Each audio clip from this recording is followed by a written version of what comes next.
In series of anti-malarial drugs, today is last lecture, lecture 3 of anti-malarial drugs. In this lecture, I am going to discuss the remaining classes of anti-malarial drugs, right? Different classes of anti-malarial drugs. In previous lecture 1 and 2, we have discussed about the introduction of anti-malarial drugs, life cycle of malarial parasites, symptoms of malaria, classification of anti-malarial drugs, and first class quinoline of anti-malarial drugs, right? In today's lecture, I am going to discuss remaining classes of anti-malarial drugs like 9-aminoacridine, 2,4-diaminopyrimidine, biguanides, sulfonamides and sulfone, and sesquiterpene lactams. So second class of anti-malarial drug is 9-aminoacridines. Right?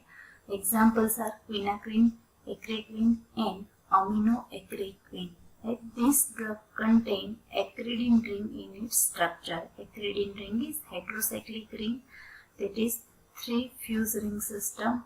In this, 2 benzene ring is fused with pyridine ring in center, that is known as the acridine ring. Right? And in acridine ring at 9th position, substituted amino group is present. That's why they are known as the 9-aminoacridine derivative. Right? Among this 9-aminoacridine, quinacrine is the most active agent of this class. Right? In general, this derivative shows the high degree of risk with low activity profile. Right? That's why after the development of 4-amino quinoline derivative, for example chloroquine and amodiaquine, they are used rarely for the treatment of malaria. Right? If we talk about the uses of quinacrine, this acts as seasonticidal and now it is obsolete for malaria, as we discussed, because of high degree of risk with low activity profile. That's why it is obsolete for the malaria. Right? However, it is used in therapy of leishmaniasis and of some tapeworm infection. Right? Next class is 2,4-diaminopyrimidine. Right? Examples are pyrimethamine and trimethoprim. In this series, these 2 drugs are effective anti-malarial drugs. They have the antibacterial activity as well as anti-malarial activity. They are active against both exoerythrocytic and erythrocytic phases of disease. Right? Discuss about the structure. Then it contains the pyrimidine ring. Right? What is pyrimidine? It is heterocyclic ring, 6-membered ring containing 2 nitrogen atoms at 1,3 position, and on this pyrimidine ring there are 2 amino group at 2nd and 4th position. That's why it is known as 2,4-diaminopyrimidine derivative. Mechanism of action. Right? So it is known to inhibit the synthesis of tetrahydrofolic acid. It inhibits the synthesis of tetrahydrofolic acid.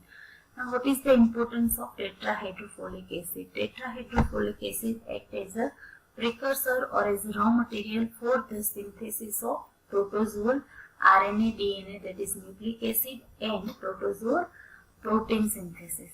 Right? So that when tetrahydrofolic acid is not synthesized, then synthesis of the nucleic acid, RNA, DNA, and synthesis of protein is inhibited. Right? Now, how tetrahydrofolic acid is synthesized in bacteria and protozoa? It starts with the PABA, that is para-aminobenzoic acid. Para-aminobenzoic acid is incorporated with the pteridine molecule in presence of enzyme dihydrofolate synthetase and form dihydrofolic acid. Right? This is the first step, conversion of PABA to dihydrofolic acid with the help of enzyme dihydrofolate synthetase. Right? and this step is inhibited by the sulfonamides. Right? Now in next step, dihydrofolic acid is converted into tetrahydrofolic acid with the help of dihydrofolate reductase enzyme. Right? It is the key step which is targeted by our drug, that is trimethoprim and pyrimethamine. Our drug trimethoprim and pyrimethamine inhibit the synthesis of tetrahydrofolic acid by inhibiting the enzyme dihydrofolate reductase. Right? So, conversion of the dihydrofolic acid to tetrahydrofolic acid is blocked, and finally tetrahydrofolic acid will not form. Right? If tetrahydrofolic acid will not form, then it will lead to the inhibition of the synthesis of nucleic acid and proteins in the protozoa. So ultimately it inhibits the protozoal cell growth, and death of the protozoal cell will occur. Right? So it is the mechanism of action of pyrimethamine and trimethoprim. Right? Uses. First of all, pyrimethamine. It is effective against erythrocytic and exoerythrocytic forms of Plasmodium falciparum and only exoerythrocytic form of Plasmodium vivax. That means if patient is infected with Plasmodium falciparum, then it is effective. This drug pyrimethamine is effective in both phase, erythrocytic and exoerythrocytic of infection. And if patient is infected with Plasmodium vivax, then this drug is effective only in exoerythrocytic phase. That means Plasmodium when present in liver cell, parenchymatous cell of liver, then this drug is effective. Okay? Next, trimethoprim. It is generally given in chloroquine and pyrimethamine resistant strain of Plasmodium falciparum. Right? When patient is infected with Plasmodium falciparum and this Plasmodium falciparum strain get resistant by the chloroquine and pyrimethamine. That means now chloroquine and pyrimethamine is not effective for the treatment of this type of strain of Plasmodium falciparum. Then trimethoprim is used. Right? And it is generally used in combination with sulfaline. Right? Sulfaline is a long-acting sulfonamide. Next one is biguanides. Right? Biguanides are largely prodrugs. Right? That's why it must be metabolized in vivo into its active form. Right? Here biguanides are metabolized in vivo to its active form, that is dihydrotriazine derivative. Right? Examples of biguanides are proguanil, or also known as chlorguanil, proguanil and bromoguanil. Right? As well as nitroguanil. Next one is structure and activity relationship of biguanides. See in structure, what is biguanides? Biguanides is two molecules of guanides. Guanides is the NH2C double bond NH, NH2. That means one carbon is double bonded with NH and to the 2 amino group NH2, NH2. That is known as the guanide. Right? And this type of two molecule is fused to each other. It is known as the biguanide molecule, as seen in structure 1, 2, 3, 4, 5. A given number to the biguanide molecule. This molecule is the biguanide 1 to 5. Right? Now, see structure of different biguanides. It varies with the substitution at R1 and R2.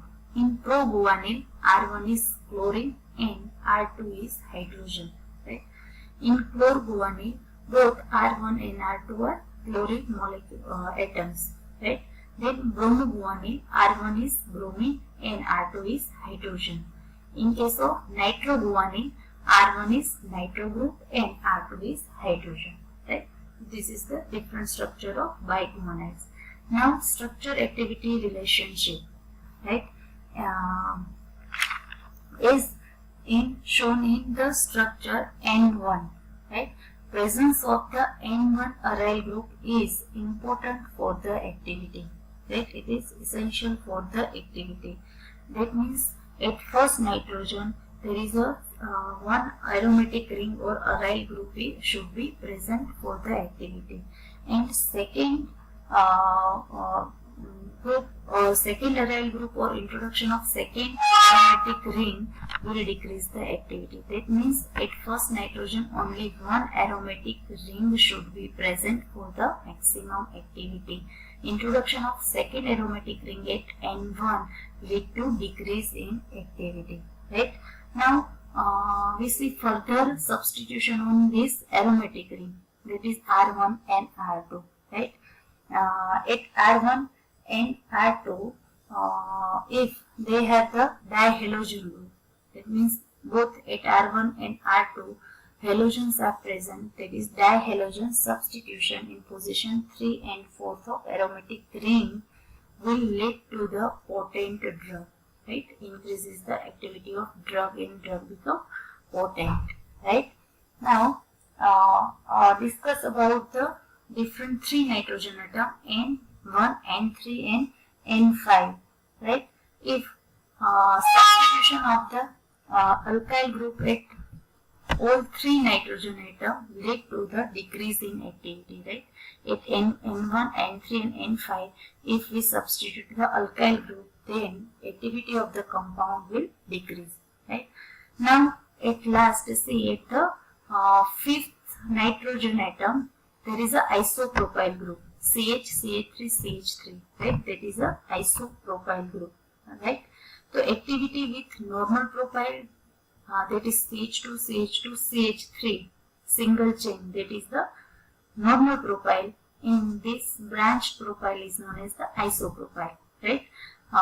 So compound with normal propyl and isopropyl produces the same activity, but when introduction of smaller or larger alkyl chain than propyl, that is 3 carbon chain, will lead to the decrease in activity. That means activity of compound is optimum with 3 carbon chain, either normal propyl or isopropyl. Right? So these are the points related to structure activity relationship of biguanides. Right? Remember that at N1 it should be only one aromatic substitution or aryl substitution, and again on this aryl ring, benzene ring, if dihalogen substitution is done at 3 and 4 position, compound will be potent. Right? And if on 3 nitrogen atom N1, N3 and N5 alkyl substitution is done, then activity will decrease, and activity is potent with the propyl group, either a normal propyl or isopropyl is optimum. Right? Now mechanism of action. Right?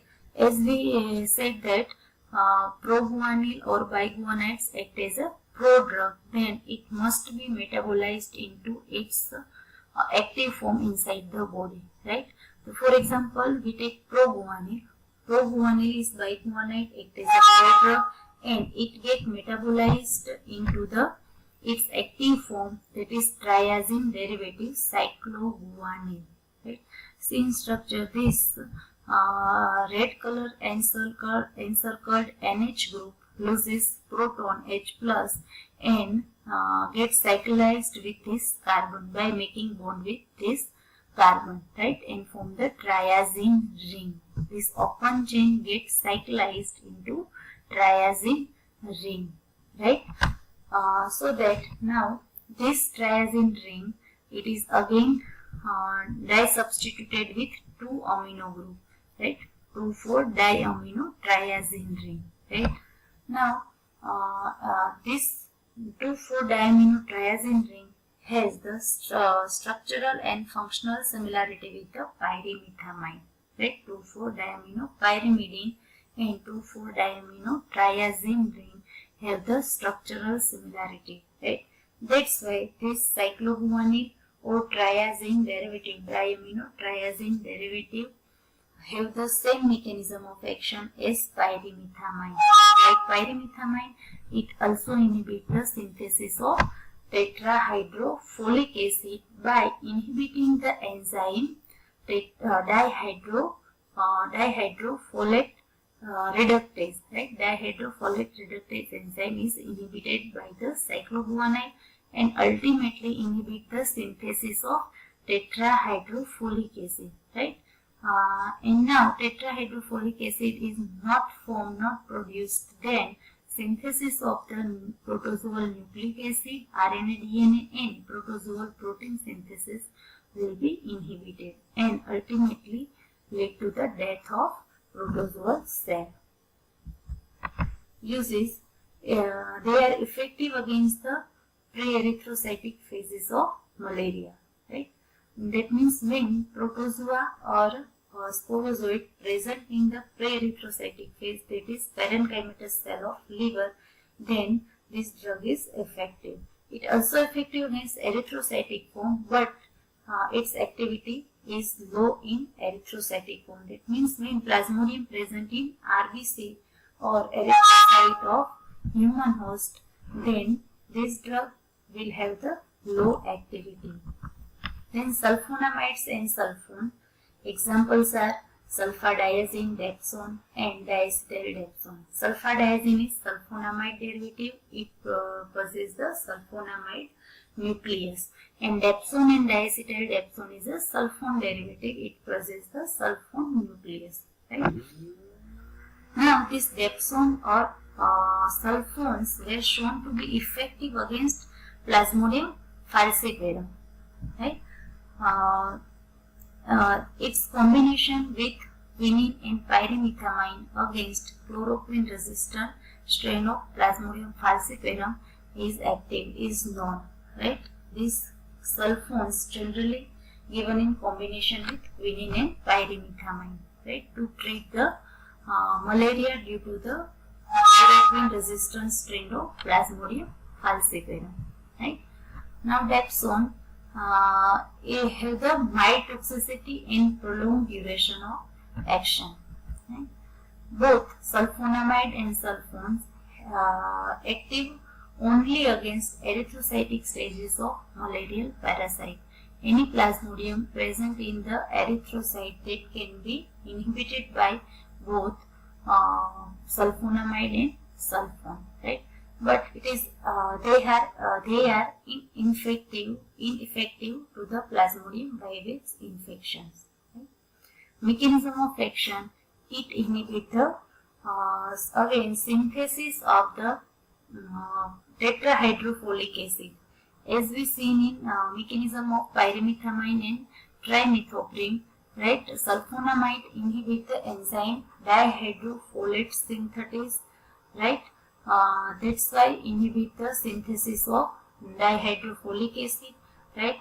If dihydrofolic acid not formed, then it will lead to the inhibition of synthesis of tetrahydrofolic acid. Right? First step, that is the conversion of PABA and pyridine molecule into the dihydrofolic acid, that is catalyzed by the enzyme dihydrofolate synthetase. And this enzyme is inhibited by the sulfonamides in sulfone. That's why conversion of PABA to dihydrofolic acid is inhibited. Right? And ultimately inhibition of the synthesis of tetrahydrofolic acid and protozoal DNA, RNA and protozoal protein synthesis. Right? Now, sesquiterpene lactone. Next class of the antimalarial drugs is sesquiterpene lactones.